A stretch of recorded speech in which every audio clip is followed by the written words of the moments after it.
A judge ordered Dominic Connelly, the Craven County murder suspect at the center of a 6-week manhunt, to be placed in state custody for the next 30 days. Stephen Glover was there for Connelly's first court appearance after being captured yesterday outside of Vanceboro. He's live outside the Craven County Courthouse with the latest on this saga. Stephen? Yeah, Courtney, Dave, and the order states that Dominic Connelly requires, quote, medical or mental health treatment. And even though I was allowed inside the courtroom, I was able to get video. However, I was not able to record audio. After 6 weeks on the run, this is how Dominic Connelly looks as he rolled into the Craven County Courthouse Friday morning. There's been a manhunt for the 25-year-old since late October. Now his day in court has arrived. We will do everything that the law allows to seek justice.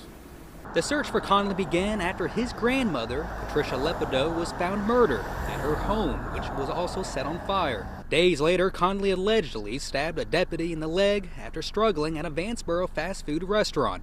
Following that stabbing, a full-scale manhunt was launched, which left many Vanceboro residents feeling tense. People were very on edge. A lot of people that I know, especially my family, they would not go out at night unless they were going to church where they felt safe. A lot of people were scared.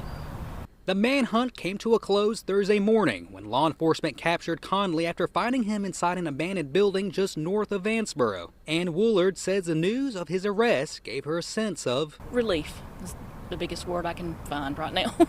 Connelly faces murder, first-degree arson, attempted first-degree murder, assault on a law enforcement officer, larceny of a motor vehicle, and resisting a public officer charges. So he has, in effect, no bond, which means he will be detained at the Craven County Sheriff's Office on Clarks Road in the jail until his cases come to trial.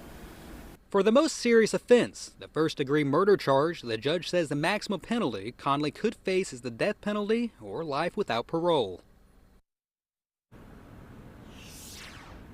And Connelly's next court appearance is scheduled for January 2nd. Reporting live in New Bern, Stephen Glover, WITN News.